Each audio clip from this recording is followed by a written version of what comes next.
여러분 반갑습니다. 여러분의 멘탈 전도사 천만세입니다.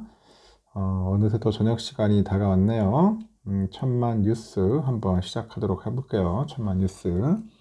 여러분이 좋아하는 천만 뉴스, 저도 좋아하고 여러분도 좋아하죠. 좋아해야 합니다. 오늘은 좀 아쉽지만은 좀 많이 좀 주가가 빠졌어요. 미국의 그 강등 때문에 신용 등급이 강등이 돼가지고 코리아가 빠집니다. 이해가 안 가. 뭐 미국 빠지는 건 빠지는 거지. 왜 코리아까지 이렇게 영향을 받는지. 유별나게 대한민국만 영향을 좀 많이 받는 것 같습니다. 뭐 중국 애들은 그렇게 별로 받지도 않는 것 같고. 하여튼 미국의 신용 등급의 하락으로 인해서 코스피는 조정을 좀 받았다. 주말 사이에 미국의 국가신용등급 강등 소식이 전해지다 보니 19일 국내 증시는 일제히 하락을 하는 거죠. 하락으로 마감을 했고 외국인 투자자들이 9거래일 만에 팔자로 돌아섭니다. 팔자로 돌아서면서 이 코스피 지수는 상승세를 멈추고 승고르게 들어갔다. 그렇게 보시면 됩니다. 오늘 오후 3시 30분 기준 코스피는 전거래일 대비 23.45포인트 내려서 2603.42에 거래를 마쳤고, 이 코스피 하락을 주도한 건 누구냐? 외국인 기관 애들입니다. 외국인 기관. 외국인 투자자들이 9거래일 만에 순매도 포지션으로 전환을 해요. 그래가지고 1138억 정도 순매도를 했어요. 순매도를 했고, 기관 애들은 1947억 순매도 했고, 반면에 개미들이 2986억 정도 순매수를 한 거죠. 코스피는 장중 한때 2600선이 무너졌지만 개미들의 순매수에 힘입어서 2600선을 회복을 합니다.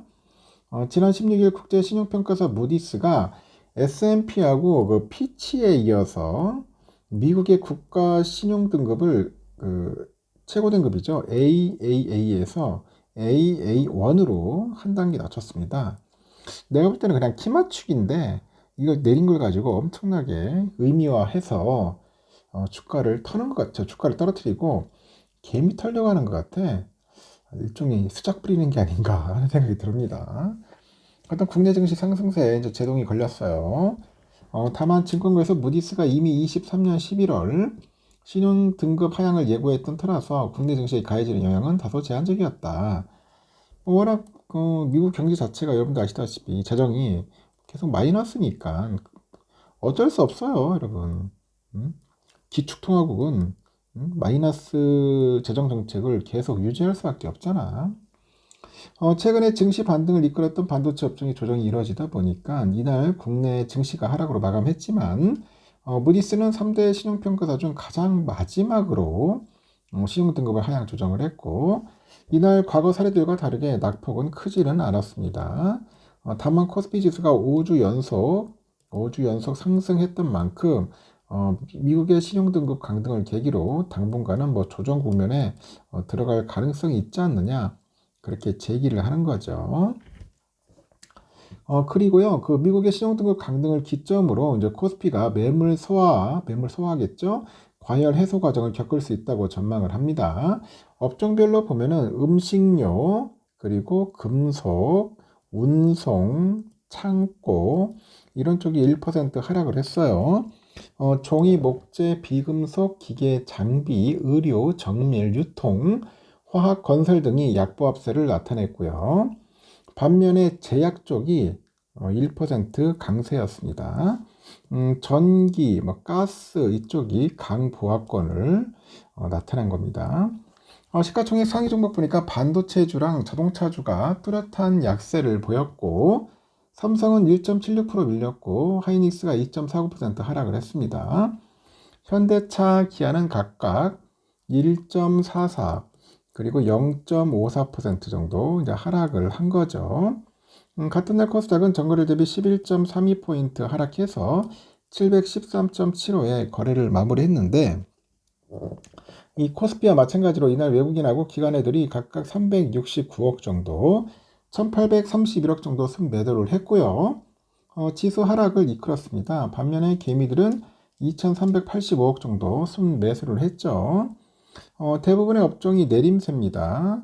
음식료, 금속, 전기, 전지, 운송 장비, IT 서비스, 오락 문화 쪽이 1%대 하락을 했고요. 뭐 비금속, 기계, 장비, 의료, 정밀화학 쪽 한 약보았습니다. 보험 쪽만 올라요. 보험 1%대. 전기가스 쪽은 강보합 쪽으로 보낸 것 같습니다. 그리고 시가총액 상위 종목에서 휴머노이드 대장주 레인보우가 8.4%나 폭락을 했잖아요. 이 바이오 제약주 전체적으로 약세를 보였어요. HLB가 4.47%, 삼천당 5.58, 리가켄 바이오 3% 이렇게 빠졌습니다. 이래서 하여튼 개미들은 지금 막 던지고 있다. 탈출하려고 지금 애를 무진장 쓰는 것 같습니다. 또 언제 뭐가 터질지 모른다 생각하려 하는가 봐요. 그래서 상당히 좀 두려움에 떠는 게 아니냐, 그런 일들이 있다는 거 여러분들도 참고하시고, 요즘 또 떠오르는 게 뭐냐 봤더니 요즘 한전 쪽이 또 오르는 거 봐요. 한전. 요즘 최근에 하락세를 이어가는 국제 유가 때문에 유가가 지금 계속 빠지잖아요. 얼마나 땡큐야. 그러면 한국전력과 지역 난방공사 등 유틸리티 주가가 큰 폭의 상승세를 보이고 있다는 겁니다. 한국전력은 유가증권시장에서 전거래일 대비 1.43% 상승해서 28,400원에 거래를 마감했고 52주 최고가 썼습니다. 그래서 한국전력이 28,000원대까지 오른 것은 2020년 이후 처음이랍니다. 4월 20일에서 5월 19일 한 달 동안 무려 17.84% 정도 주가의 상승률을 좀 보인 거죠. 지역 난방공사죠. 보니까 한 달간에 34.38% 올라서 주가 상당히 좋았어요.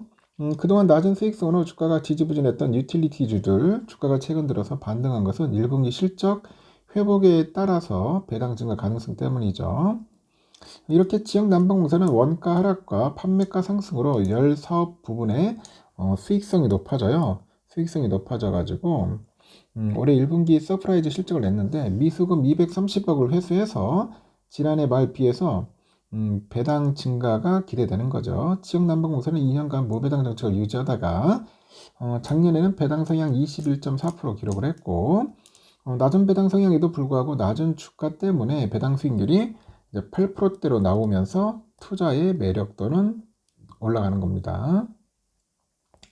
그래서 한국전력도 1분기 자회사 배당 수익이 1조 8천억 정도 기록을 했는가 봐요. 올해 추당 배당금이 작년보다 대폭 늘어날 것이다. 그래가지고 그런 기대감이 있어요. 자기 자본 이익률이 호황기 때 수준으로 돌아가면서 안정적인 배당 정책을 펼칠 수 있는 여력이 생겼다고 합니다. 더구나 대선 후보들이 한국전력에 불리한 정책을 펼칠 가능성이 낮아지면서 정책의 불확실성도 해소된다.